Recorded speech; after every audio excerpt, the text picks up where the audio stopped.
또 치고받고가 시작되는 모양입니다. 정치 이슈까지 저희가 여러분께 오늘 하루를 말끔하게 정리해드리겠습니다. 자, 오늘도 스튜디오에 네 분 나와 계십니다. 박지훈 변호사, 동아방송예술대학 박현주 교수, 손정혜 변호사, 한국범죄학연구소 연구위원이신 김복춘 박사님 네 분 나와 계십니다. 어서 오십시오. 안녕하십니까. 40대 남성이 술집 여종업원을 살해한 뒤에 섬에다가 유기했다. 이런 사건이 벌어졌는데 이게 그러니까 어떻게 된 스토리가 어떻게 된 겁니까?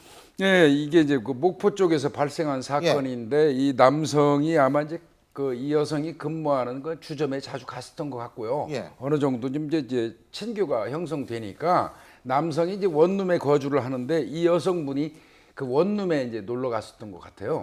그래서 이제 거기에서 뭐 지금 뭐 경찰관이 얘기하기에는 뭐 냉장고 뭐 가전제품을 사달라고 해서 그것 때문에 뭐 살해했다는데 그건 범행 동기는 지금 범인이 얘기하는 것 뿐이고요.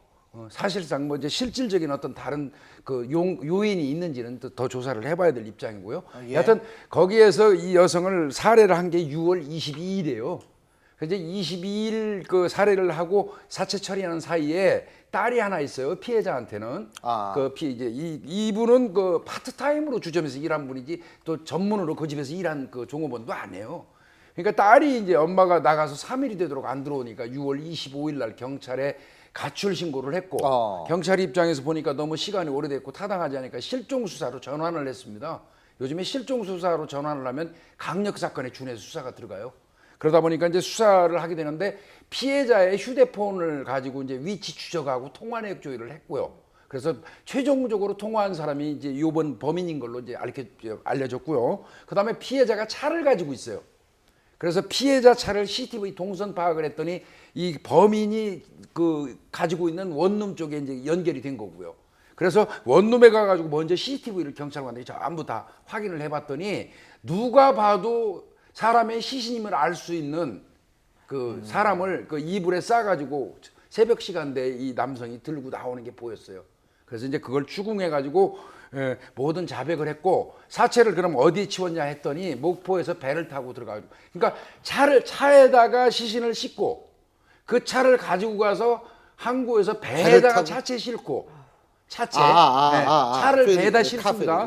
그리고 이제 그 섬에 가서 그 섬에서 차를 운행해 가가지고 그 섬에다가 이제 그 파서 야산에 유기했다. 그래서 사체를 그 발굴을 했습니다. 근데 일단 범행 동기가 있을 거 아니에요, 그죠? 범행 동기는 뭐랍니까? 동기가 좀 그렇습니다. 뭐 본인도 어려운데 예. 뭐 에어컨인가 뭐 냉장고 같은 걸 사돌라 한다고. 근데 사실- 그거는 좀 아닌 거 같아요. 그래서 이거는 사실은 범행 이게 뭐 동기라는 둘이 거는- 결혼할 사이에 뭐예요? 그러니까 범행 동기라는 거는 지금 이 김 씨, 피의자 김 씨 얘기를 듣고 재구성한 거기 때문에 아직까지는 확인이 안 되고 아마 조사하는 과정 또 검찰에 갈 거고 그 과정에서 정말로 정확한 범행 동기가 조금 더 밝혀질 거라고 생각이 듭니다. 근데 제가 왜 범행 동기를 여쭤봤느냐? 이 사람이 18년 전에도 똑같은 범죄를 저질렀다고 그러더라고요. 그 12년을 복역하고 나왔고요. 굉장히 조금 우연히 일치치고는 이상한 것이 피해자의 직업이 똑같습니다. 술집 여종업원을 상대로 살인 사건을 2건이나 일으킨 점에 봐서는 혹시 우리가 영화 추격자라는 걸 떠올릴 수 있을 텐데요. 유영철. 혹시라도 술집 여종업원에 대한 특수한 어떤 성적인 그런 도착증이나 이런 것들이 있고 그 과정에서 좀 다툼이 발생해서 재차 살인 사건을 일으키는 건 아닌가, 혹시 여죄가 있을 가능성도 염두에서 수사를 해야 되지 않을까 싶습니다. 여죄, 그렇죠. 그런데 이게 지금 우연의 일치라고 보십니까, 김 박사님 볼 때는? 범인의 입장에서는 이 사람 입장에서는 가장 손쉬운 방법의 범행이에요. 하지만 손쉬운 방법의 범행이라면 살인을 목적으로 이 여자에게 접근했다. 이게 왜냐하면 18년 전에도 살인을 했고 지금도 살인을 했고 그렇다면 이 사람도 일종의 사이코패스라든지 살인에 대한 집착이 보이는 그런 사람은 아닐지, 그래서 제가 여쭤봅니다. 가능성이 있어요. 조금 전에 우리 손 변호사님 말씀하신 추격자 유영철이 얘기를 하는데요. 유영철이 같은 경우도 전반부에 살해한 이후에 본체하고 이혼하고 나서 두 번째로 만나서 살고자 했던 여성이 직업이 마사지사였어요. 그 여성하고는 자기가 결혼하려고 했는데 그 여성이 나중에 유부남이고 전과자라는 사실을 알고 교도소에 있을 때 와서 이별을 통보하거든요. 그 이별 통보한 거에 대해 감정을 품고 그 여성과 유사한 여성들을 살해하기 시작했거든요. 예. 그때도 전부 원룸으로 불러들여가지고 예. 거기서 살해하고 유기하고 했거든요. 근데 이 경우도 이제 특화된 범행인데요. 범행 수법 자체가 똑같아요. 업소에 근무하는 여성을 자신의 숙소로 불러내가지고 뭐 이제 1차 때 12년 받은 거는 이제 범행 동기 관련돼서는 아마 그 화대 관련된 것 같더라고요. 전부 어쨌든 돈이에요. 뭐 그래서 이제 살해했던 건데 이번 같은 경우는 이제 범행 동기가 아직 밝혀지지 않았으니까 경찰에서 좀 더 수사를 해야겠죠. 혹시 뭐 금전 관계가 있는지 계좌도 좀 뭐 열어봐야 되고 그렇거든요. 여죄도 가능성이 충분히 있다고 볼 있죠. 수 있는 게 사실은 똑같은 범죄고 이번에도 이제 가족이 신고를 했고 빨리 신고가 됐고 CCTV로 경찰이 재빨리 확인하다 보니까 확인이 된 거거든요. 사실 패턴이 만약에 술집 종업원을 살해하고 유기한 그런 패턴이 반복된 패턴이었다 그러면 사실은 이 건 말고도 더 건이 그렇죠. 있을 가능성도 충분히 그래서 이게 있다고 제가 봐야 볼 될 것 때는 같습니다. 이 살인에 대한 뭔가 집착을 보니 소위 말하는 연쇄 살인일 가능성은 없는지 그게 궁금했고 또 하나는 섬에 유기됐잖아요. 예, 그거는요.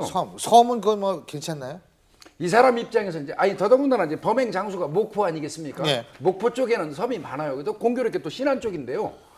목포 쪽에 이제 그 섬을 생각하지 않을 수가 없어요. 원래 집안에서 살인을 한 사람이 가장 부심하고 고민하는 게 뭐냐면 사체 처리예요.